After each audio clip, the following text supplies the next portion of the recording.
খালি একটা চাল খেলেছেন, কি? মাদুরোকে তিনি নিউ ইয়র্কে নিয়ে চলে এসেছেন। এই একটা চালে গোটা পৃথিবী জুড়ে তিনি এখন শান্তি প্রতিষ্ঠা করবেন। আপনারা দেখতে পাচ্ছেন বাংলাদেশে গত 1-1.5 বছর ধরে কি শান্তিটাই না রয়েছে, আর সেই শান্তি এবার পুনঃপ্রতিষ্ঠিত হতে চলেছে ভেনেজুয়েলাতেও, সৌজন্যে ডোনাল্ড ট্রাম্প, সৌজন্যে CIA। কিম জং উন নর্থ কোরিয়া, তিনি আবার ট্রাম্পকে পাল্টা হুঁশিয়ারি দিয়ে রেখেছেন। বুঝতে পারছেন যে কেন এই ধরনের ঘটনা ঘটাচ্ছেন মশাই আপনি? আমি কিন্তু এবার অন্যদিকে স্টেপ নেব, পদক্ষেপ নেব, পরমাণু, বুঝতে পারছেন, সেসব হুমকি টুমকি তারা দিয়েছেন। এইভাবে একটা মনে হচ্ছে যেন থার্ড ওয়ার্ল্ড ওয়ার শুরু হতে চলেছে এরকম একটা ব্যাপার। এপস্টিন ফাইলে ট্রাম্প পুরো ফেসে গেছেন, বুঝতে পারছেন। দ্বিতীয় ফাইলসের দ্বিতীয় খণ্ড উন্মোচিত হওয়ার পরেই সব জায়গায় কালো কালো দাগ দিয়ে রেখেছেন যেখানে যেখানে ট্রাম্পের নাম আছে কিংবা তার ঘনিষ্ঠদের নাম আছে। তা সত্ত্বেও অনেক সাংবাদিক আছে সে বিষয়টাকে নিয়ে ফরেন্সিক করেছে। যখন ডোনাল্ড ট্রাম্পকে নিয়ে গোটা বিশ্বে আলোচনা হচ্ছে, ঠিক সেই সময় বিষয়টাকে ঘুরিয়ে দেওয়ার জন্য তড়িঘড়ি হামলা চালানো হলো ভেনেজুয়েলাতে। কিন্তু ভাই ওটা ডোনাল্ড ট্রাম্প উনি অশান্তি করেই শান্তি ফিরিয়ে নিয়ে আসেন, এর জন্যই তিনি বিশ্ববিখ্যাত। যদি মার্কিন যুক্তরাষ্ট্র এটাকে হ্যান্ডেল করে, চীন আর তেল কিনবে না ভেনেজুয়েলার থেকে, বুঝতে পারছেন। আর মার্কিন যুক্তরাষ্ট্র যদি ভেনেজুয়েলার মতন সম্পদ পেয়ে যায়, তাহলে রাশিয়ার চেয়েও কম দামে ভারতকে তেল বিক্রি করে দেবে, তাহলে রাশিয়ার থেকেও ভারতের তেল নিতে হবে না। মানে এক ঢিলে কতগুলো পাখি তিনি মারতে পারছেন ডোনাল্ড ট্রাম্প। কিন্তু ডোনাল্ড ট্রাম্প তিনি কি শান্তি চান? যদি শান্তি চান তাহলে তিনি এনার সঙ্গে কথা বলবেন, আলোচনায় বসবেন, এটুকু এক্সপেক্ট করাই যেতে পারে। কিন্তু এটা কি হতে চলেছে?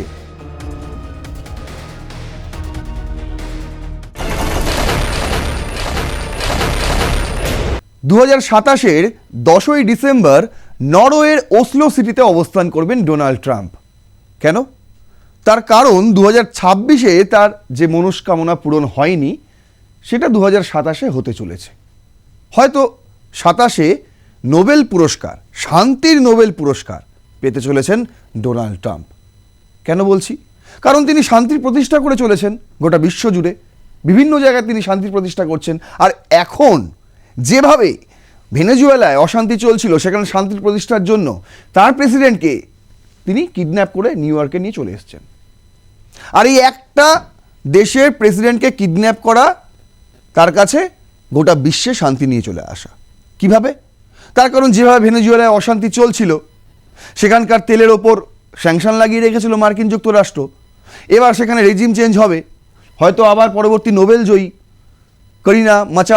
মারিয়া করিনা মাচাদো তিনি হবেন দেশের প্রধান, এবং তারপর সেই ভেনেজুয়েলার যা সম্পদ রয়েছে, তেলের ভাণ্ডার রয়েছে, খনিজ ভাণ্ডার, সেগুলো উন্মুক্ত হবে। মার্কিন যুক্তরাষ্ট্র ভেনেজুয়েলাকে নিয়ে ব্যবসা করবে, আর ভারতকে তখন রাশিয়ার চেয়েও কম দামে তেল দিয়ে দেবে। ভারতও রাশিয়ার থেকে তেল কিনবে না, আর রাশিয়াও ভারতকে তেল বিক্রি করতে না পারলে তারও বড়সড় লস হবে। অলরেডি ইউরোপ রাশিয়ার থেকে তেল কিনছে না, আর ভারতও যদি না কেনে তাহলে রাশিয়ার যোগান নষ্ট হয়ে যাবে, সম্পদ শেষ, ইউক্রেনে আর হামলা হবে না। বুঝতে পারছেন কতগুলো যুদ্ধ তিনি একসঙ্গে থামিয়ে দিতে পারছেন? খালি একটা চাল খেলেছেন, কি? মাদুরোকে তিনি নিউ ইয়র্কে নিয়ে চলে এসেছেন। এই একটা চালে গোটা পৃথিবী জুড়ে তিনি এখন শান্তি প্রতিষ্ঠা করবেন। এই শান্তি প্রতিষ্ঠাটা ঠিক কীরকম? ঠিক যেরকম বাংলাদেশে 2024 সালের 5ই আগস্ট স্বৈরাচার মুক্ত হয়েছে এবং শান্তি প্রতিষ্ঠা হয়েছে। আপনারা দেখতে পাচ্ছেন বাংলাদেশে গত 1-1.5 বছর ধরে কি শান্তিটাই না রয়েছে, আর সেই শান্তি এবার পুনঃপ্রতিষ্ঠিত হতে চলেছে ভেনেজুয়েলাতেও, সৌজন্যে ডোনাল্ড ট্রাম্প, সৌজন্যে CIA। আর তাই আজকের আমাদের এই এপিসোডের নাম দিয়েছি ভেনেজুয়েলা হতে চলেছে বাংলাদেশ 2.0 কিংবা 2.0, আপনারা যা বলবেন। এই শিরোনামে আপনাদের আজকে আমি বোঝাবো খুব সংক্ষেপে যে ঠিক যেরকমটা বাংলাদেশে আপনারা ঘটতে দেখেছেন, ঠিক একই স্ক্রিপ্ট আবার ভেনেজুয়েলাতে রিপিট হচ্ছে। বাংলাদেশের কি দরকার ছিল মার্কিন যুক্তরাষ্ট্রের? ওই সেন্ট মার্টিন, বঙ্গোপসাগরের কিছু অংশ। আর ভেনেজুয়েলার কি দরকার রয়েছে মার্কিন যুক্তরাষ্ট্রের? ওই যে বিরাট খনিজ সম্পদ, বিরাট যে তেলের ভাণ্ডার, সেইগুলোই। তাহলে চলুন শুরু করা যাক রণক্ষেত্র। আপনাদের সঙ্গে রয়েছে আমি নারায়ণ। আজকে আপনাদের দেখাবো যে ডোনাল্ড ট্রাম্প মেলালেন ঠিক কিভাবে। দেখুন, প্রথম স্লাইডেই আমি রেখেছি যে কি ঘটনা ঠিক ঘটেছে। মানে 2026-এ আমরা পা দিলাম কি দিলাম না, আরও একটা যুদ্ধের দামামা বেজে গেছে। আর এই অবস্থা দাঁড়িয়ে লেটেস্ট আপডেট আপনাদের দিয়ে রাখি, তারপর শুরু করছি। এই অবস্থা দাঁড়িয়ে ডোনাল্ড ট্রাম্প তিনি বলেছেন ভারতের প্রতি একটা মেসেজ তিনি দিয়েছেন। বলছেন মোদি খুব ভালো নেতা, খুব ভালো মানুষ, কিন্তু আমাকে খুশি করতে পারেনি। কিভাবে? কারণ রাশিয়ার থেকে তিনি তেল কিনবেন না বলেছিলেন, কথা দিয়েছিলেন, কিন্তু সেই কথা তিনি রাখছেন না। রাশিয়ার থেকে এখনও তেল কিনে যাচ্ছেন। অন্যদিকে কিম জং উন, নর্থ কোরিয়ার, তিনি আবার ট্রাম্পকে পাল্টা হুঁশিয়ারি দিয়ে রেখেছেন। বুঝতে পারছেন যে কেন এই ধরনের ঘটনা ঘটাচ্ছেন মশাই আপনি? আমি কিন্তু এবার অন্যদিকে স্টেপ নেব, পদক্ষেপ নেব, পরমাণু, বুঝতে পারছেন, সেসব হুমকি টুমকি তারা দিয়েছেন। এইভাবে একটা মনে হচ্ছে যেন থার্ড ওয়ার্ল্ড ওয়ার শুরু হতে চলেছে এরকম একটা ব্যাপার। সেইখানে দাঁড়িয়ে 2026 শুরু হওয়ার 1, 2, 3 দিনের মাথাতেই এই ধরনের একটা ঘটনা ঘটে গেল। এই হচ্ছে সেই ভেনেজুয়েলা, বড় করে ম্যাপ এখানে দেখতে পাচ্ছেন, আর এখানে ছোট করে রেখেছি, এটা হচ্ছে সেই কারাকাস, ভেনেজুয়েলার রাজধানী। গল্পটা কি? গল্প হচ্ছে ভেনেজুয়েলায় মার্কিন সামরিক অভিযান ও মূল ঘটনা প্রবাহ। কি হয়েছিল? অভিযান প্রেক্ষাপট লক্ষ্য করলে 2026 সালের 3রা জানুয়ারি ভোরে মার্কিন যুক্তরাষ্ট্র ভেনেজুয়েলায় একটি আকস্মিক এবং শক্তিশালী সামরিক অভিযান চালায়। মার্কিন প্রেসিডেন্ট ডোনাল্ড ট্রাম্পের সরাসরি নির্দেশে পরিচালিত এই অভিযানের মূল লক্ষ্য ছিল দীর্ঘদিনের ভেনেজুয়েলান প্রেসিডেন্ট নিকোলাস মাদুরোকে ক্ষমতাচ্যুত করা। মার্কিন কমান্ডোরা রাজধানী কারাকাসের প্রেসিডেন্সিয়াল প্যালেস এবং উচ্চপদস্থ কর্মকর্তাদের সুরক্ষিত স্থাপনায় হানা দেয়। মাদুরোর আটক ও আইনি প্রক্রিয়া। এই অভিযানের সবচেয়ে চাঞ্চল্যকর ফলাফল হলো নিকোলাস মাদুরো এবং তার স্ত্রী সিলিয়া ফ্লোরেসের আটক হওয়া। মার্কিন বিশেষ বাহিনী তাদের আটক করে সরাসরি বিমানে করে নিউ ইয়র্কে নিয়ে আসায়। তারপর বর্তমানে তিনি মার্কিন বিচার বিভাগের অধীনে মাদক সন্ত্রাস, নার্কো টেরোরিজম অর্থাৎ এবং অর্থ পাচারের অভিযোগে বিচারের সম্মুখীন। এই প্রথম কোনো দেশের আসীন রাষ্ট্রপ্রধানকে যুক্তরাষ্ট্র এভাবে আটক করে নিজেদের দেশে নিয়ে গেল। এর আগে আপনারা দেখেছেন সাদ্দাম হোসেনকে, বুঝতে পারছেন, কিন্তু সেই সময় সে রাষ্ট্রপ্রধান ছিল না, এ হচ্ছে আসীন রাষ্ট্রপ্রধান। এবার আপনাদের বলি একটু ব্যাকগ্রাউন্ডটা। অক্টোবর 2025, যে সময় ডোনাল্ড ট্রাম্প ভারতকে হুঁশিয়ারি দিচ্ছেন যে এটাই লাস্ট ওয়ার্নিং, যে এরপর আমি আর বলবো না, আপনারা বন্ধ করুন রাশিয়ার থেকে তেল নেওয়া। সেই সময় একটা আশ্বাস দেওয়া হয়েছিল ট্রাম্পকে, হ্যাঁ ঠিক আছে কমিয়ে নেবো, আমরা যতটুকু পরিমাণ নিচ্ছি তত পরিমাণ নেবো না, কমিয়ে নেবো। কমানোও হয়েছিল।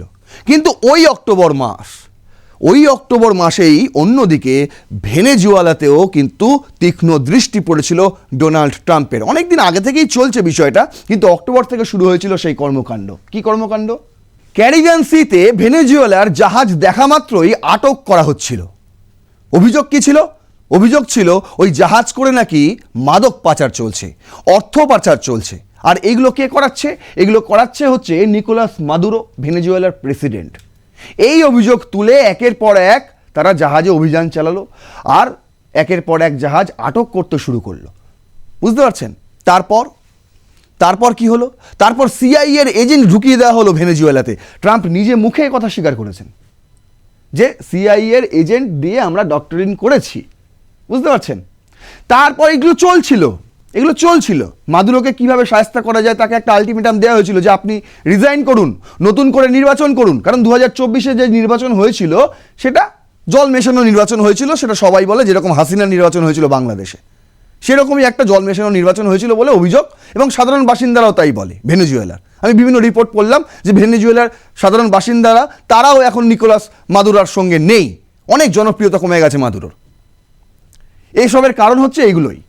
আর দ্রুত জিনিসপত্রের দাম আকাশ ছোঁয়া, এই সমস্ত থেকে কিন্তু বিক্ষোভ আস্তে আস্তে হচ্ছিল এই প্রেসিডেন্টের বিরুদ্ধে গণতান্ত্রিক উপায়। আর এখান থেকে ট্রাম্পের একটা আলটিমেটাম ছিল যে আপনি রিজাইন দিন, নতুন করে নির্বাচন করুন। কিন্তু এতদিন এত কিছু হচ্ছিল, মাদুরোকে কিন্তু এতক্ষণে কিডন্যাপ করা হয়নি। কখন করা হলো কিডন্যাপ যখন মাদুরোকে করা হবে তার আগের মুহূর্তে পর্যন্ত রাশিয়ার পুতিন তাকে ব্যস্ত রাখা হলো। কিভাবে? তার উপর একের পর এক বোম হামলা দেখেছেন আপনারা নিশ্চয়ই। এই নিয়ে আমরা এপিসোড করতে পারিনি। বাংলাদেশে যে একের পর এক কর্মকাণ্ড চলছে, আমাদের অনেকগুলো এপিসোড মিস হয়েছে। কি কি সেগুলো? এই যে পুতিনের ওপর বোম হামলা, অন্যদিকে চায়না তাইওয়ানের যে বিষয়টা চলছে এই মুহূর্তে, চায়নাকেও বিজি রাখা হয়েছে তাইওয়ানকে নিয়ে, চায়না রাশিয়া বিজি, আর তখন ট্রাম্প সুযোগ খুঁজছে কিভাবে ভেনেজুয়েলাতে আক্রমণ করা যায়, অভিযান চালানো যায়, বুঝতে পারছেন? কিন্তু তখনও অভিযান চলেনি, হয়তো মতলব অন্য কিছুই ছিল, কিন্তু তাড়াতাড়ি শীঘ্রই 3 তারিখে এই অভিযানের মানে কি? এর মানে হচ্ছে আরও একটা বিষয়, সেটা হচ্ছে এপস্টিন ফাইলস। এই বিষয় নিয়েও আপনাদের সামনে আমি এপিসোড আনতে পারিনি বাংলাদেশের এই কর্মকাণ্ডের জন্য। আগামী দিনে অবশ্যই নিয়ে আসবো এবং পূর্ণ দৈর্ঘ্যে নিয়ে আসবো, একটা প্রশ্নর উত্তরও আপনাদের মিস যাবে না, এমনই এপিসোড বানাবো, কথা দিলাম। এপস্টিন ফাইলে ট্রাম্প পুরো ফেসে গেছেন, বুঝতে পারছেন? দ্বিতীয় ফাইলসের দ্বিতীয় খণ্ড উন্মোচিত হওয়ার পরেই সব জায়গায় কালো কালো দাগ দিয়ে রেখেছেন যেখানে যেখানে ট্রাম্পের নাম আছে কিংবা তার ঘনিষ্ঠদের নাম আছে, তা সত্ত্বেও অনেক সাংবাদিক আছে সে বিষয়টাকে নিয়ে ফরেন্সিক করেছে, ওই কালোর ভেতরে কি লেখা নাম রয়েছে সেগুলো কিন্তু বের করে নিয়ে আসা হয়েছে। সেখানেই ডোনাল্ড ট্রাম্প যখন পুরোপুরি কেস খেয়ে গিয়েছেন, যখন ডোনাল্ড ট্রাম্পকে নিয়ে গোটা বিশ্বে আলোচনা হচ্ছে, ঠিক সেই সময় বিষয়টাকে ঘুরিয়ে দেওয়ার জন্য তড়িঘড়ি হামলা চালানো হলো ভেনেজুয়েলাতে। ঠিক সেই সময় যেই সময় ভেনেজুয়েলার কারাকাসে ছিল চীনা প্রতিনিধি দল, বুঝতে পারছেন? একসঙ্গে কতগুলো বার্তা দেওয়া গেল এবং একসঙ্গে রাশিয়া আর চীনকে বিজি রেখে ঠেকিয়ে নিজের ওপর যখন একটা অভিযোগ করা হয়ে উঠছে এপস্টিন ফাইল, ঠিক সেই সময় ট্রাম্পের এই কর্মকাণ্ড বুঝিয়ে দেয় যে দেখুন আমি কিন্তু সেরা, আমাকে অত ফাঁসানো সহজ নয়, আমি অন্যদের ফাঁসিয়ে দেবো। ঠিক এইভাবে বলছেন ক্ষয়ক্ষতি ও সামরিক প্রভাব, কারাকাস এবং তার আশপাশে চালানো এই সার্জিক্যাল স্ট্রাইকে ভেনেজুয়েলার বেশ কিছু সামরিক কমান্ড সেন্টার, গোয়েন্দা সদর দফতর এবং প্রতিরক্ষা ব্যবস্থা ধ্বংস করা হয়েছে। এই হামলায় অন্তত 40 জন নিহত এবং অসংখ্য মানুষ আহত হয়েছেন বলে বিভিন্ন আন্তর্জাতিক সংবাদ সংস্থা জানিয়েছে। পুরো দেশে এই মুহূর্তে একটি থমথমে পরিস্থিতি বিরাজ করছে। বিভিন্ন দেশের প্রতিক্রিয়া কি, রাষ্ট্রসংঘের প্রতিক্রিয়া কি, এই সমস্ত বিষয় আপনাদের সামনে তুলে ধরব। এবং যে বিষয়ে যে কথা বলে আমি আজকের এপিসোড শুরু করলাম, বাংলাদেশের সঙ্গে ভেনেজুয়েলার যে সম্পর্ক সেটাও আপনাদের সামনে পরিষ্কার করে দেবো। পুরো বাংলাদেশের স্ক্রিপ্ট ভেনেজুয়েলায় কাজ করছে, সেই বিষয়টা কিন্তু পুরো খোলসা করে দেবো। কিন্তু এই জায়গায় আমার একটা কথা বলার আছে। দেখুন 40 জনের প্রাণ গেছে, এখানে সাধারণ মানুষও রয়েছে, বুঝতে পারছেন? শুধু যে সামরিক বাহিনীর লোকজন রয়েছে তা নয়, সাধারণ মানুষও রয়েছে। আর ভেনেজুয়েলা তো কোনো রকম আক্রমণে যায়নি, পাল্টা আক্রমণে, বুঝতে পারছেন? তাহলে এই 40 জনের প্রাণ কেন গেল? আপনাকে বুঝে নিতে হবে মার্কিন হামলাতেই গেছে। কিন্তু ডোনাল্ড ট্রাম্প তো শান্তি চাইছে, একইভাবে ইন্ডিয়াও তো শান্তি চেয়েছিল। অপারেশন সিন্দুরের সময় পাকিস্তানের জঙ্গি ঘাঁটিগুলোকে ধ্বংস করেছিল, একটাও সাধারণ মানুষ মরেনি, এখানে তাও 40 জন মরেছে। তা সত্ত্বেও ইন্ডিয়ার ওই অপারেশন সিন্দুরের যে অভিযান, সেই অভিযানকে কটাক্ষ করতে ছাড়েনি ডোনাল্ড ট্রাম্প। এসে লেকচার দিয়ে 1000 বছরের কনফ্লিক্ট আমি সামলে দেব, এই সব কথাবার্তা বলেছিলেন, যা তার বক্তব্য শুনে বোঝা যায় যে কাশ্মীর নিয়ে ডোনাল্ড ট্রাম্পের বিন্দুমাত্র জ্ঞান নেই। সেরকম আলটপকা জ্ঞান তিনি দিয়ে দিয়েছিলেন সেই সময়। মানে বুঝতে পারছেন হিপোক্রেসিটা? খালি ভাবুন, তিনি নিজে যাচ্ছেন ভেনেজুয়েলায়, আক্রমণ করছেন, 40 জন প্রাণ কেড়ে নিচ্ছেন, তাতে তিনি সাধু। আর ইন্ডিয়া যখন পাকিস্তানের জঙ্গি ঘাঁটি ধ্বংস করে, যখন বেছে বেছে জঙ্গিদের মারে, তখন ইন্ডিয়া হয়ে যায় ভিলেন ডোনাল্ড ট্রাম্পের চোখে। হিপোক্রেসিটা খালি দেখুন। এবার 3 নম্বর রেখেছি যে রাজনৈতিক প্রতিক্রিয়া কি আর বিভিন্ন দেশ, কোন দেশ কি বলছে। এই যে আপনাদের বললাম অক্টোবর থেকে শুরু হয়ে গেছিল, ওই যে মাদুরোকে বলেছিল আপনি নয় পদত্যাগ করুন, নতুন করে নির্বাচন করান, কিছু তো একটা জায়গায় আসুন, এই সবাই রাজি ছিলেন না মাদুরো। আর ঠিক সেই সময় ডোনাল্ড ট্রাম্প তার বিরুদ্ধে তার মাথার দাম রেখেছিল $50 মিলিয়ন, বুঝতে পারছেন? বলছে নিকোলাস মাদুরো মোরোসকে যে ধরতে পারবে তাকে $50 মিলিয়ন দেওয়া হবে, মার্কিন ডলার। এই প্রাইজ রাখা হয়েছিল, প্রাইজ মানি। তারপরেও যখন কিছু হচ্ছে না, তখন পুরো সেনা পাঠিয়ে তাকে তুলে নিয়ে চলে আসা হলো। আর এরপর বলছে ভেনেজুয়েলার এই সংকট বিশ্বকে স্পষ্টভাবে 2 ভাগে ভাগ করে দেয়। নিচে দেশগুলোর অবস্থান তুলে ধরা হয়েছে কি কি, যারা আমেরিকার পক্ষে রয়েছে, যেমন যুক্তরাষ্ট্র, কানাডা। এই হচ্ছে সেই কানাডা, যেই কানাডাকে ডোনাল্ড ট্রাম্প বলেছিল যে 51 স্টেট বানিয়ে দেবো আমেরিকার। তারপর কি হলো? তারপর একটু স্থিতাবস্থা হয়েছে, কানাডার থেকে তেল পাচ্ছে, বুঝতে পারছেন? তাই জন্য এখন কানাডা খুব ভালো এবং কানাডাও ডোনাল্ড ট্রাম্পের হয়েই কথা বলছে। কি বলছে? এই দেশগুলো মার্কিন পদক্ষেপকে মাদুরো সরকারের অগণতান্ত্রিক শাসন এবং মানবাধিকার লঙ্ঘনের বিরুদ্ধে একটি প্রয়োজনীয় ব্যবস্থা হিসেবে সমর্থন করেছে।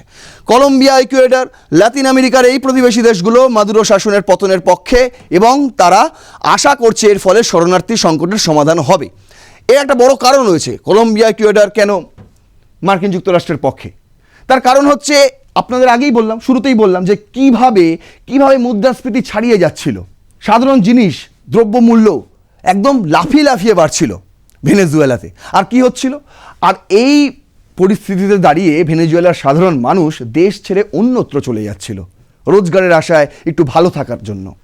যেই কারণে কলম্বিয়া, ইকুয়েডর এই সমস্ত দেশগুলোতে ভেনেজুয়েলার বাসিন্দাদের আগমন হচ্ছিল, সেখানে শরণার্থী তৈরি হচ্ছিল, চলে আসছিল। যেভাবে বাংলাদেশ থেকে ইন্ডিয়া চলে আসে আপনারা জানেন, ঠিক একইভাবে ভেনেজুয়েলা থেকে অন্যান্য লাতিন আমেরিকার দেশগুলোতে চলে যাচ্ছিল। তাতে তাদের একটা সংকট তৈরি হয়, বুঝতে পারছেন? যেভাবে রোহিঙ্গা মায়ানমার থেকে বাংলাদেশে চলে এসছে, এটা বাংলাদেশের কাছে একটা সংকট, ঠিক সেভাবেই ইকুয়েডর, কলম্বিয়ার কাছেও এটা একটা বড় সংকট ছিল। তাই তারা ভাবছে যে এরপর হয়তো আর পলায়ন হবে না, আর আমাদের এখানে শরণার্থীকে জায়গা দিতে হবে না, এটা খুব ভালো দিক। আচ্ছা, ইসরায়েল তো ডোনাল্ড ট্রাম্পের জানেন আপনারা, ইসরায়েল আর মার্কিন যুক্তরাষ্ট্র এই মুহূর্তে দাঁড়িয়ে দুজনেই এক, তাই তারা সাপোর্ট করবেই। নিরাপত্তা এবং কৌশলগত কারণে তারা আমেরিকার এই সামরিক অভিযানকে স্বাগত জানিয়েছে, খুব ভালো কথা। আর আমেরিকার বিপক্ষে কারা রয়েছে? যেমন রাশিয়া, 1 নম্বর দেশ।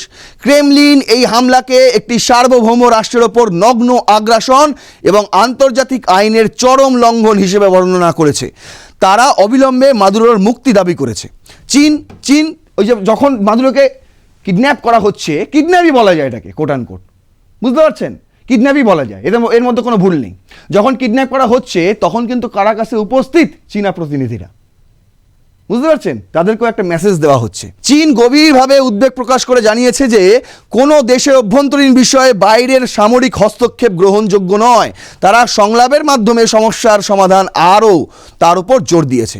কিন্তু সংলাপ কে করতে চায় ভাই? ডোনাল্ড ট্রাম্প কবে সংলাপতে রাজি ছিলেন? ইরান আর কিউবা কি বলছে? এই দেশগুলো আমেরিকার এই কাজকে সাম্রাজ্যবাদী দাদাগিরি হিসেবে আখ্যায়িত করেছে এবং ভেনেজুয়েলার জনগণের পাশে থাকার ঘোষণা দিয়েছে। কারণ ইরানও জানে খামেনি আর বেশি দিন নেই, বুঝতে পারছেন? যখন এত কিছু চলছে, আপনাদের বলে রাখি, এখানে ইরানও কিন্তু বড় একটা ফ্যাক্টর। ইরানেরও কিন্তু বিশাল বড় তেলের ভান্ডার রয়েছে, বুঝতে পারছেন?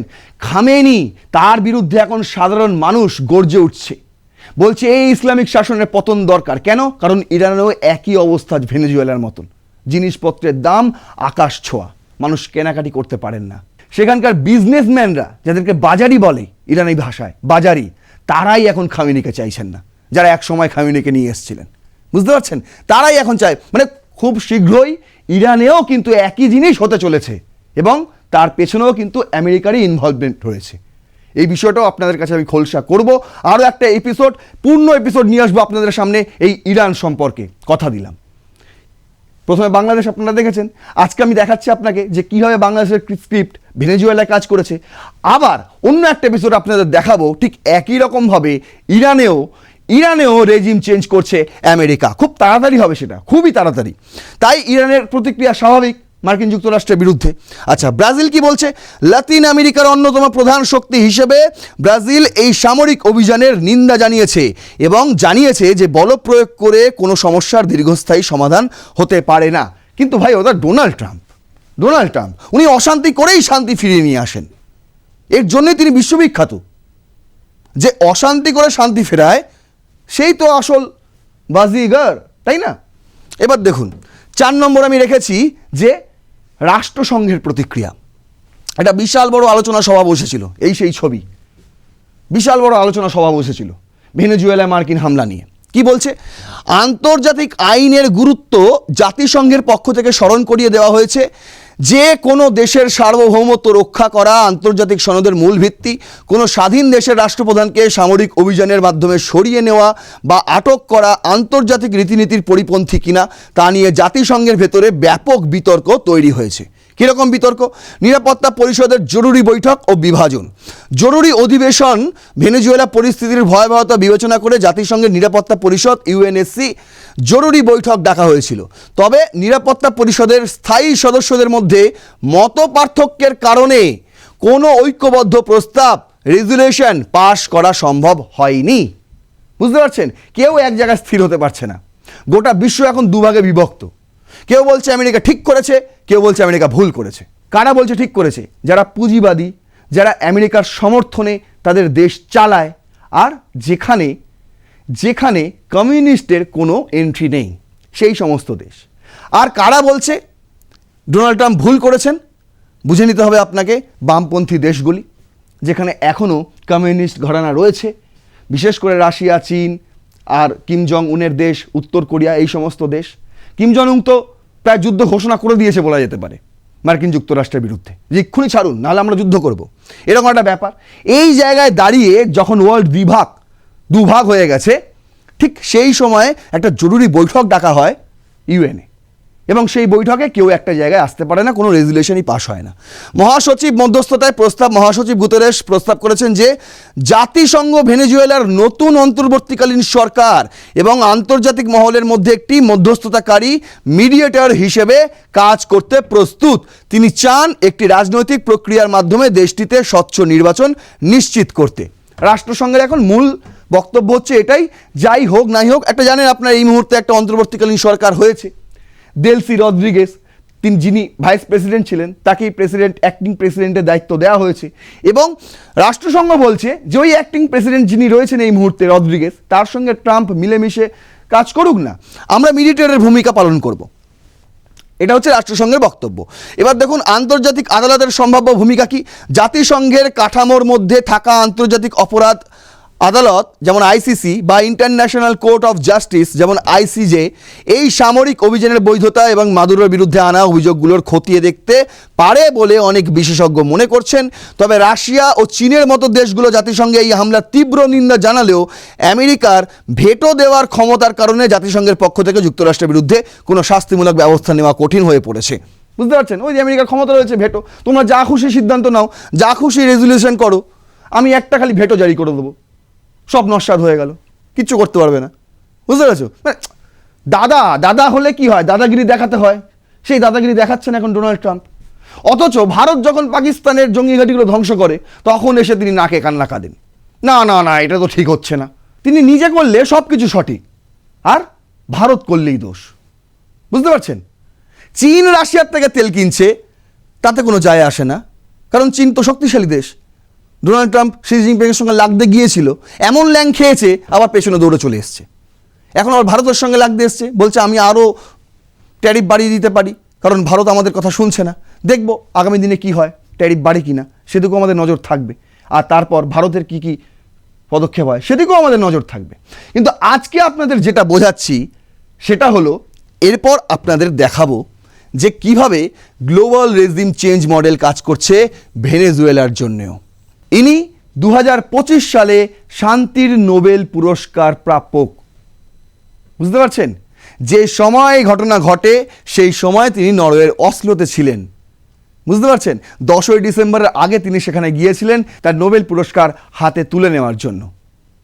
যেই নোবেল পুরস্কার পাওয়ার জন্য কান্নাকাটি করে একদম, মানে বুঝতে পারছেন, ভারত পাকিস্তানের যুদ্ধ থামিয়েছে এই কথাটাই তিনি 56 বার বলেছেন ডোনাল্ড ট্রাম্প। কি কারণে? যে নোবেল আমাকে একটা পেতে হবে।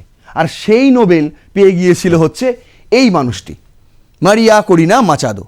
তাতে কিন্তু ডোনাল্ড ট্রাম্পের কোনো সমস্যা হয়নি, বরং এই মাচাদো নোবেল ট্রাম্পকেই উৎসর্গ করেছিলেন। বুঝতে পারছেন কেন করেছিলেন? সেই গল্পটা আমি আপনাদের এখন বলতে শুরু করব। দেখুন, বলছে ঐতিহাসিক বিবর্তন ও ক্ষমতার মেরুকরণ। সেই যে এপিসোড আমি করেছিলাম এই মাচাদো নোবেল পাওয়ার পর, সেই এপিসোডের লিঙ্কটাও আমি আপনাদের দিয়ে দেবো, যেখানে আমি নাম দিয়েছিলাম ঘুরপথে নোবেল জিতলেন ট্রাম্পই। সেই এপিসোডটা আরেকবার দেখবেন, দেখার পর আবার আমার এই এপিসোডটি দেখবেন, পুরো চোখ কান নাক সব খুলে যাবে। দেখুন বলছে কি, বলিভারীয় বিপ্লবের উত্তরাধিকার। 1999 সালে হুগো সেভেজের হাত ধরে সমাজতান্ত্রিক ধারার সূচনা, তেলের জাতীয়করণের মাধ্যমে প্রান্তিক জনগণের ভাগ্য পরিবর্তনের উচ্চাভিলাষী প্রকল্প। 1999 সালে এসেছিলেন হুগো সেভেজ। হুগো সেভেজ হন ভেনেজুয়েলার প্রেসিডেন্ট। তার আগে পর্যন্ত তো ভেনেজুয়েলার সঙ্গেই কাজ করতো মার্কিন যুক্তরাষ্ট্র, কোল্ড ওয়ার এর পর থেকেই। বুঝতে পারছেন? তার আগে একজন ছিলেন সিমন বলিভার, যিনি এই স্পেনের আধিপত্যবাদ থেকে লাতিন আমেরিকার দেশগুলোকে মুক্ত করেছিলেন এবং স্বাধীনতা সংগ্রামের নেতৃত্ব দিয়েছিলেন। তার মধ্যে ভেনেজুয়েলাও রয়েছে। এবং তার আদর্শকে পাথেয় করে আসনে বসেছিলেন হুগো সেভেজ 1999 সালে। তিনি বলেছিলেন, বলিভার যেভাবে স্পেনের আধিপত্যবাদের বিরুদ্ধে লড়েছিলেন, আমাদেরও লড়তে হবে এই মার্কিন যুক্তরাষ্ট্রের আধিপত্যের বিরুদ্ধে। হুগো সেভেজ আসার পর থেকে মার্কিন যুক্তরাষ্ট্রের প্রভাব কমতে থাকে ভেনেজুয়েলায়। তারপর 2013 সালে যখন হুগো সেভেজের মৃত্যু হয়, তারপর নেতৃত্বে আসেন মাদুরো জামানা এবং প্রাতিষ্ঠানিক পতন 2013 সালে। পরবর্তী সময় নেতৃত্বের সংকট, অর্থনৈতিক অব্যবস্থাপনা এবং তেলের দাম কমে যাওয়ায় জিডিপির চরম বিপর্যয়। যখন হুগো সেভেজের ভেনেজুয়েলা মার্কিন যুক্তরাষ্ট্রকে একের পর এক ল্যাং মারছে, ঠিক সেই সময় মার্কিন যুক্তরাষ্ট্রকে চুপ করে বসে থাকবে? তারাও কিন্তু ভেনেজুয়েলাকে স্যাংশন করে দিয়েছিল, বুঝতে পারছেন? তার তেল এই মুহূর্তে বিশ্বে সবচেয়ে বেশি তেলের পরিমাণ, মানে আন্ডারগ্রাউন্ডে রয়েছে সম্পদ কোথায় জানেন? ভেনেজুয়েলা হচ্ছে সেই দেশ। ভেনেজুয়েলার মতন তেল এই মুহূর্তে ইরানেও নেই, আর রাশিয়াতেও নেই, কোথাও পাবেন না। ভেনেজুয়েলাতেই একমাত্র সবচেয়ে বেশি তেলের ভান্ডার রয়েছে গোটা বিশ্বের মধ্যে। আর সেই তেলের ভান্ডারটাকে মার্কিন যুক্তরাষ্ট্র ব্যবহার করত, তারা উত্তোলন করতো এবং গোটা বিশ্বে তারা বিক্রি করতো। আর হুগো সেভেজ আসার পর 1999 সালের পর সেই জিনিসটা বন্ধ হয়ে যায়। যখন এই জিনিসটা বন্ধ হয়ে যায়, তখন মার্কিন যুক্তরাষ্ট্র স্যাংশন লাগিয়ে দেয় ভেনেজুয়েলার উপর। হ্যাঁ, 2023-এ কিছুটা মন ভালো হয়েছিল। নির্বাচনের আগে মুহূর্তে জো বাইডেন ভেনেজুয়েলার ওপর থেকে স্যাংশন কিছুদিনের জন্য তুলে নিয়েছিল, কিন্তু ট্রাম্প এসে আবার সেই স্যাংশন লাগু করে দেয়। বুঝতে পারছেন? কিন্তু কেন? তার কারণ ভেনেজুয়েলাকে ভাতে মারার পরিকল্পনা করেছিল মার্কিন যুক্তরাষ্ট্র। আজকে আপনি বলছেন ভেনেজুয়েলায় আকাশ ছোঁয়া দ্রব্যমূল্য, সেখানে সাধারণ মানুষের কাছে হাতে পয়সা নেই, তারা দেশ ত্যাগ করছে, পলায়ন করছে। এইসবের জন্য কিন্তু 99% দায়ী মার্কিন যুক্তরাষ্ট্র। আপনি মানুন আর নাই মানুন, এটাই বাস্তব। বলছে কি, গণপ্রস্থান ও মানবিক বিপর্যয়, রেকর্ড মুদ্রাস্ফীতি এবং মৌলিক চাহিদার অভাবে গত এক দশকে 80 লক্ষ মানুষের দেশত্যাগ, যা মাদুরো সরকারের বিরুদ্ধে আন্তর্জাতিক জনমত তৈরির প্রধান হাতিয়ার হিসেবে ব্যবহৃত হয়েছে। বুঝতে পারছেন? এখান থেকে শুরু হচ্ছে মেন গল্প। মুদ্রাস্ফীতি, মৌলিক চাহিদার অভাব। বুঝতে পারছেন? বাংলাদেশে কি হয়েছিল? বাংলাদেশে একটু ভেবে দেখুন। ওখানে একটা সংরক্ষণ নিয়ে যুব সমাজকে তাতিয়ে দেওয়া হয়েছিল, আর এখানে মুদ্রাস্ফীতি হচ্ছে। বুঝতে পারছেন? দ্রব্যমূল্যের জিনিসপত্র দাম বেড়ে যাচ্ছে, সেই সব নিয়ে সাধারণ মানুষকে তাতানো হচ্ছিল। এখানে 2024-26 রাজনৈতিক পট পরিবর্তন ও জনপ্রিয়তার গ্রাফ বলছে, নির্বাচনী বৈধতা বনাম বিতর্ক। 2024-এর নির্বাচনে মাদুরোর বিতর্কিত জয় এবং বিরোধী জোটের পাল্টা দাবি মাচাদোর মনোনীত প্রার্থী এদমুন্দো গঞ্জালেসের পক্ষে ব্যাপক জনসমর্থন পড়েছিল। বলছে নাকি 70% মানুষ এই এদমুন্দো গঞ্জালেসের পক্ষে ভোট দিয়েছিলেন, কিন্তু মাদুরো তিনি কারসাজি করে নিজেকেই জয়ী করে দিয়েছিলেন। এমনটাই অভিযোগ ছিল মারিনা করিনা মাচাদোর। তিনি কে? এবার একটু তার বিষয়ে কিছু বলি। যারা ওই ডিসক্রিপশনে দিয়ে দিয়েছি, ওই এপিসোডটা দেখেননি, তারা গিয়ে দেখতে পারেন। ওখানে কিন্তু এনার পুরো বিবরণ আমি দিয়েছি, কোথা থেকে তিনি উঠে এসছেন, কিভাবে তিনি লুকিয়েছিলেন এই মাদুরোর জামানায়। তার বিরুদ্ধে বারবার মামলা হয়েছিল এবং সেই মামলা উপেক্ষা করতে তিনি গা ঢাকা দিয়ে রেখেছিলেন নিজেকে, দেশের মধ্যেই ছিলেন এবং দেশের মধ্যে থেকেই তিনি লড়াই চালিয়ে গিয়েছিলেন, বিরোধী লড়াই। বুঝতে পারছেন? তার একটা সংগ্রাম রয়েছে তার জীবনে। সেই সংগ্রামের কাহিনী আপনি ওই ডেসক্রিপশনে দেওয়া আছে লিঙ্ক, ওখানে গিয়ে দেখতে পাবেন যে কেন তিনি নোবেল জিতেছিলেন। এবার দেখুন, তার জনপ্রিয়তা কিন্তু বাড়ছিল, কারণ যেহেতু তাকে একঘরে করে রাখা হয়েছিল রাষ্ট্রের পক্ষ থেকে, সে কারণে তার প্রতি কিন্তু সাধারণ মানুষের সহমর্মিতা, সমবেদনা বাড়ছিল। আর সেই জনপ্রিয়তাটাকে কাজে লাগিয়েছেন মাচাদো। কি বলছে? নেতৃত্বের জনপ্রিয়তার বিশ্লেষণ, নিকোলাস মাদুরো সমর্থন মূলত সামরিক বাহিনী, সরকারি প্রতিষ্ঠান এবং চ্যাভিজম আদর্শে বিশ্বাসী কঠোরপন্থীদের মধ্যে সীমাবদ্ধ। এখন প্রায় 15 থেকে 25%, মানে 100%-এর মধ্যে 25% সমর্থন রয়ে গেছে মাদুরোর পাশে। আর মারিয়া করিনা মাচাদো তরুণ প্রজন্ম, মধ্যবিত্ত এবং পরিবর্তনকামী সাধারণ মানুষের অবিসংবাদিত নেত্রী হিসেবে উত্থান, আন্তর্জাতিক মহলে তার আকাশচুম্বী গ্রহণযোগ্যতা। আর 2026-এর মার্কিন অভিযান, 3রা জানুয়ারি মার্কিন বিশেষ বাহিনীর হস্তক্ষেপে মাদুরোকে আটক করা হয়। এটি কেবল অভ্যন্তরীণ বিদ্রোহ নয়, বরং এটি সরাসরি বিদেশি সামরিক হস্তক্ষেপের চূড়ান্ত রূপ।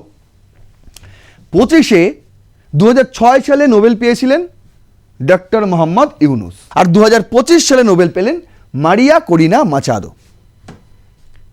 দুটো ছবি আপনাদের কাছে রেখেছি, কিন্তু কেন? এবার আপনাদের তুলনাটা দেখাবো। বলছে সিআইএ রেজিম চেঞ্জ মেকানিজম এবং ডক্টর ইউনূসের সংযোগ, আন্তর্জাতিক আইকন তৈরির কৌশল। আপনাকে রেজিম চেঞ্জ করতে হবে। আমি প্রথমেই শুরুতে আপনাদের বললাম না, ইরানে যা চলছে, ইরানে আজকে যা চলছে সেখানে কিন্তু সরকার বিরোধী একটা আন্দোলন ইতিমধ্যেই শুরু হয়ে গিয়েছে সাধারণ মানুষের মধ্যে, এবং বড় বড় ব্যবসায়ীদের মধ্যেও কিন্তু একটা সরকার বিরোধী মনোভাব তৈরি করা গিয়েছে এতদিনে। আজকে তাই ইরানের ছবিটা এই অবস্থা আপনারা দেখছেন। ভেনেজুয়েলাতেও একই রকম কর্মকাণ্ড ঘটানো হয়েছিল, যে কর্মকাণ্ড আপনি 2024 সালে বাংলাদেশেও দেখেছেন। 2018 থেকে বাংলাদেশে এই ধরনের কর্মকাণ্ড কিন্তু চালু করেছিল সিআইএ, যেটা সেই সময় সাফল্য পায়নি, কিন্তু 2024-এ পেয়েছিল। কেন? তার কারণ 2024-এর নির্বাচনটা শেখ হাসিনা কারসাজি করেছিল বলে অভিযোগ, যে একই অভিযোগ উঠেছে এই ভেনেজুয়েলার ক্ষেত্রেও। এখানে কি করতে হয়? একটা তো ক্ষোভ থাকেই সাধারণ মানুষের সরকারের বিরুদ্ধে, এবং সেই ক্ষোভটাতে ঘি ঢালার জন্য তারা এই সমস্ত সিআইএ রেজিম প্লট মেকানিজম তৈরি করে। বুঝতে পারছেন? ডক্টর ইউনূসকে গদিতে বসিয়েছিলেন কে? বিল ক্লিন্টনের ডেমোক্রেটিক পার্টি, জো বাইডেন ছিল সেই সময়, তাই তো? আর মাচাদোকে নিয়ে খেলতে শুরু করেছেন ডোনাল্ড ট্রাম্প। আর গল্প কিন্তু একজন লিখছেন, সিআইএ। কে লিখছে? বাংলাদেশের ডক্টর মোহাম্মদ ইউনূস এবং ভেনেজুয়েলার মারিয়া কুরিনা মাচাদোকে নোবেল পুরস্কারের মাধ্যমে বৈশ্বিক ব্র্যান্ড হিসেবে প্রতিষ্ঠা করা। এটি কোনো নেতার স্থানীয় জনপ্রিয়তার বাইরে, এটি আন্তর্জাতিক সুরক্ষা বলয় তৈরি করা, গ্লোবাল প্রোটেকশন শিল্ড। আপনি কাউকে নোবেল পুরস্কার দিয়ে দিচ্ছেন, এমন জন যারা নোবেল প্রাপক, তাদের সম্মান কতটা বেড়ে যায়, রাতারাতি বিশ্বের কাছে তার পরিচিতি বেড়ে যায়, জনপ্রিয়তা বেড়ে যায়। আর সেই জনপ্রিয়তাটাকে বাড়ানো হয়েছে ম্যানুয়ালি। বুঝতে পারছেন? আরে যে নোবেল নিয়ে ট্রাম্প কাড়াকাড়ি করছিল যে আমাকে দিতেই হবে, সেই নোবেল এই মাচাদো পেয়ে গেল, আর ট্রাম্প চুপ করে বসে আছেন। বুঝতে পারছেন? সেই এপিসোডেই আমি এই কথাটা বলেছিলাম যে এর পেছনে নিশ্চয়ই বড় কোনো অভিসন্ধি রয়েছে, আর সেই অভিসন্ধি আজকে এতদিন পর আপনারা দেখতে পাচ্ছেন। দেখুন, বলছে পরিকল্পিত নেতৃত্বের উত্থান, প্রথমে শাসককে আন্তর্জাতিকভাবে একঘরে করা, ঠিক যেভাবে শেখ হাসিনাকে করা হয়েছিল, ঠিক সেভাবেই আপনারা দেখলেন এখানে মাদুরোকে করা হচ্ছিল। তারপর আন্তর্জাতিক পুরস্কার ও উচ্চ মূল্যের সম্মানের মাধ্যমে বিকল্প নেতৃত্বের নৈতিক শ্রেষ্ঠত্ব বজায় রাখা, ঠিক যেভাবে ডক্টর মোহাম্মদ ইউনূসকে রেডিমেড করা হয়েছে, ঠিক সেইভাবেই মাচাদোকেও রেডিমেড তৈরি করা হয়েছে। বলছে কি, চরম অস্থিরতার মুহূর্তে এই ক্লিন ইমেজ সম্পন্ন ব্যক্তিকে ত্রাণকর্তা হিসেবে সামনে আনা। যখন একদম চরম সংকট দেখা দিয়েছে 2024-এর 5ই আগস্ট, ঠিক সেই মুহূর্তে ডক্টর ইউনূসের নামকে ছুড়ে দেওয়া। আর এখানে যখন চরম মুহূর্ত দেখা দিচ্ছে, আপনারা এতদিনে সবাই জেনে গেছেন মাচাদোই হচ্ছে পরবর্তী মুখ ভেনেজুয়েলার, এতে কোনো সন্দেহ নেই। এবার দেখুন, ডিপ স্টেট সংযোগ, গোয়েন্দা সংস্থা ও আন্তর্জাতিক লবির মাধ্যমে পর্দার আড়াল থেকে এমন নেতৃত্ব তৈরি করা যারা ক্ষমতায় এসে সরাসরি পশ্চিমা স্বার্থ রক্ষা করবে। ডক্টর মোহাম্মদ ইউনূস এসে দেখেছেন কি করেছে, সেন্ট মার্টিনের এই মুহূর্তে অবস্থান কি, স্ট্যাটাস কি আপনারা জানেন। ঠিক সেরকম সেন্ট মার্টিন বঙ্গোপসাগরের যে এলাকা, সেই এলাকা হচ্ছে বাংলাদেশের সম্পদ, যা ইতিমধ্যেই মার্কিন যুক্তরাষ্ট্রের হাতে তুলে দেওয়া হচ্ছে, এবং অন্যান্য দেশ, আরও অন্যান্য দেশ, ইউরোপীয় অন্যান্য দেশের হাতেও কিন্তু এক এক করে চট্টগ্রাম বন্দরের সব বিক্রি করে দেওয়া হচ্ছে। আর অন্যদিকে ভেনেজুয়েলার যে সম্পদ, তেলের ভান্ডার, সেটা এবার মার্কিন যুক্তরাষ্ট্রের হাতে তুলে দেওয়া হবে। কে তুলে দেবেন? মাচাদো। আর মাচাদোকে কে প্রতিষ্ঠা করছে? সিআইএ। দেখুন কে বলছে, তেল সম্পদের ভূ রাজনীতি ও $1.7 ট্রিলিয়ন সমীকরণ। বুঝতে পারছেন? $1.7 ট্রিলিয়ন প্রতিশ্রুতি দিয়েছিলেন মাচাদো। সেই ভিডিও এখন আবার নতুন করে ভাইরাল হচ্ছে, যেখানে তিনি বলেছিলেন কৌশলগত সম্পদ নিয়ন্ত্রণ, বিশ্বের বৃহত্তম 300 বিলিয়ন ব্যারেলের বেশি তেল মজুদের ওপর পশ্চিমা নিয়ন্ত্রণ পুনঃপ্রতিষ্ঠা। ওই যে বলছিলাম ভেনেজুয়েলা এই মুহূর্তে সবচেয়ে বেশি তেল রয়েছে সেই দেশে, 300 বিলিয়ন ব্যারেল, তারও বেশি তেল রয়েছে ভেনেজুয়েলায়, তারও বেশি। বুঝতে পারছেন? যার উত্তোলনই হয় না, সম্ভবই নয় এই মাদুরোর পক্ষে। তার কাছে তো কিছু নেই, তার কাছে টাকা পয়সা নেই, কাঁচামাল নেই উত্তোলন করার, তাই সেই তেল মাটির নিচেই রয়ে যাচ্ছে, উত্তোলন হচ্ছে না। কিন্তু মার্কিন যুক্তরাষ্ট্রের তীক্ষ্ণ নজর, ডোনাল্ড ট্রাম্পের তীক্ষ্ণ নজর ওই তেলের মধ্যেই রয়েছে। কি বলছে? বেসরকারীকরণ ও মাচাদো ট্যাক্টরিন। মাচাদোর অর্থনৈতিক পরিকল্পনার মূল অংশ হলো রাষ্ট্রীয় তেল কোম্পানি PDVSA কে উন্মুক্ত করে দেওয়া। এই মুহূর্তে মার্কিন যুক্তরাষ্ট্রের স্যাংশন সহ ভেনেজুয়েলার তেল কিন্তু উত্তোলন হয় এবং দেশের মধ্যেই থাকে। আর সবচেয়ে বেশি ভেনেজুয়েলা থেকে তেল কেনে, ক্রুড অয়েল কেনে হচ্ছে চায়না। প্রায় 80% তেল চায়না একাই কেনে। বুঝতে পারছেন? সেইখানে চায়নাকে বেগ দেওয়া যাবে। মাচাদো প্রতিশ্রুতি দিয়েছিলেন তিনি এসেই PDVSA, যেটা সরকারি কোম্পানি, যে কোম্পানি তেল উত্তোলন করে, সেই কোম্পানির কে উন্মুক্ত করে দেবে এবং বিদেশি কোম্পানি এসেও সেখান থেকে তেল উত্তোলন করতে পারবে। এই প্রতিশ্রুতি তিনি আগেই দিয়ে রেখেছিলেন এবং লোভও দেখিয়ে রেখেছিলেন একটা $1.7 ট্রিলিয়ন। আর সেই পথেই এগোচ্ছে। দেখুন, বলছে ভূ রাজনৈতিক লক্ষ্য লাতিন আমেরিকা থেকে রাশিয়া ও চীনের প্রভাব চিরতরে মুছে ফেলা। যদি মার্কিন যুক্তরাষ্ট্র এটাকে হ্যান্ডেল করে, চীন আর তেল কিনবে না ভেনেজুয়েলার থেকে। বুঝতে পারছেন? আর মার্কিন যুক্তরাষ্ট্র যদি ভেনেজুয়েলার মতন সম্পদ পেয়ে যায়, তাহলে রাশিয়ার চেয়েও কম দামে ভারতকে তেল বিক্রি করে দেবে। তাহলে রাশিয়ার থেকেও ভারতের তেল নিতে হবে না।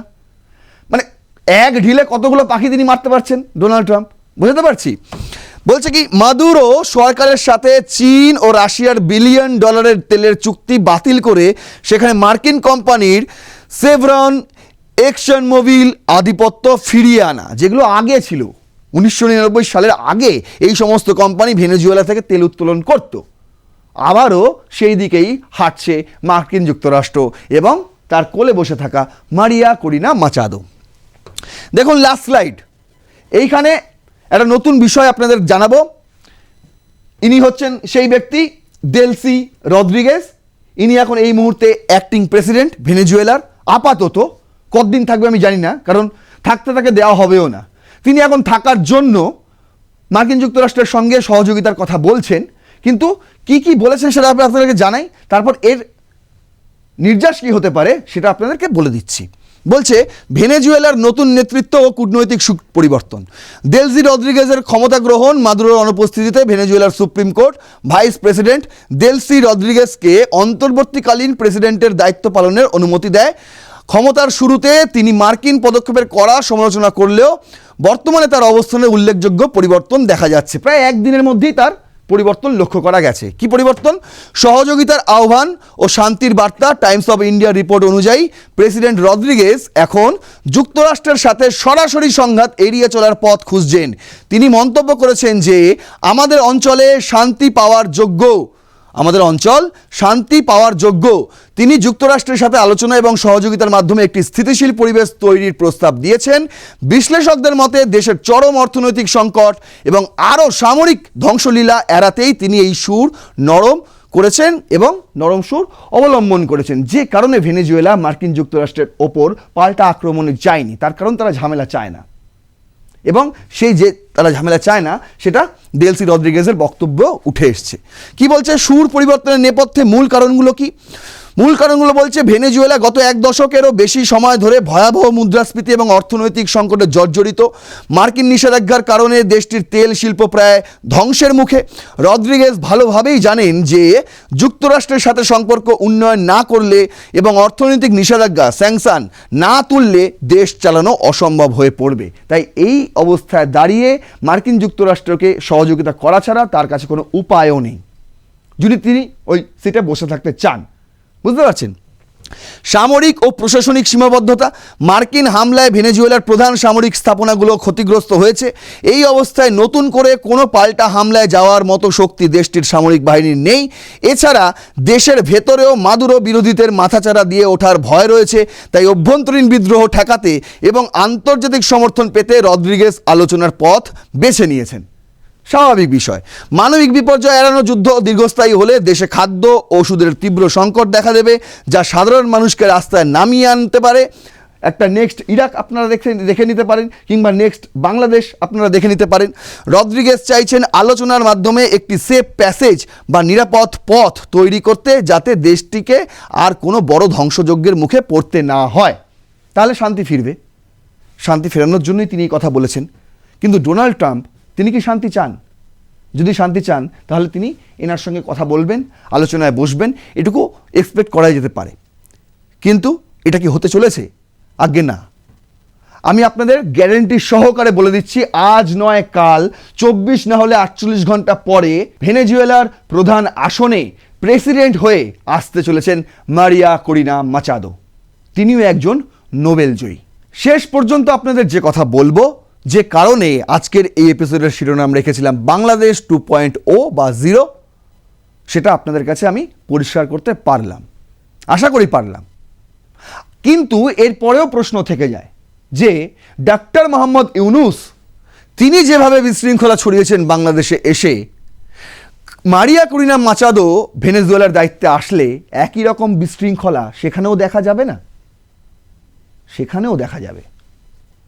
আজকে বাংলাদেশের যে অবস্থা, বুঝতে পারছেন, ভেনেজুয়েলার অবস্থা, যারা ভাবছেন যে ভেনেজুয়েলার অবস্থা ফিরে আসবে, মাদুরো চলে গেছে, তাদের জন্য আমি বলে রাখছি, তারা একবার যাতে এই বাংলাদেশে কি চলছে এই বিষয়গুলো নিয়ে একটু খোঁজ খবর নেয়। বিশেষ করে ভেনেজুয়েলার বাসিন্দারা, তারা একটু এই বাংলাদেশকে নিয়ে একটু পড়াশোনা করুক ইরাকের পাশাপাশি, তাহলে তাদেরই মঙ্গল। এপিসোডটি যদি আপনাদের তথ্য সম্পূর্ণ মনে হয়, যদি যুক্তিসম্মত মনে হয়, তাহলে অবশ্যই শেয়ার করবেন, নিজেদের মতামত জানাবেন, দ্বিমত থাকলে পোষণ করবেন, লাইক অবশ্যই করবেন ভিডিওটি, যাতে আরও 5 জনের কাছে এই ভিডিওটা ছড়িয়ে যায়। দেখতে থাকুন রণক্ষেত্র।